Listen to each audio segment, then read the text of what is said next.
I'm your host Zubair, so I'll show you how to download a screen recording on iOS 10.3.3. So first you're going to go to Safari and then you'll just type emu, you'll type emu for iOS.net. Wait, I'll write for emu for iOS.net. Wait, so just click this. So it will open this page. So you will press air show. So when you press air show, you'll just press get.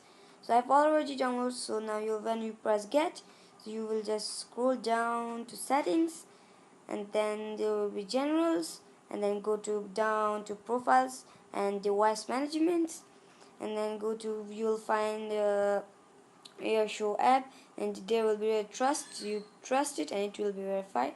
So then you go to press the home button and then go to air show. So there will be everything completely done. Then there will be record. Just press the record and then fix everything, and just then scroll down and just press the airplay mirroring, and this all will be done. Thank you.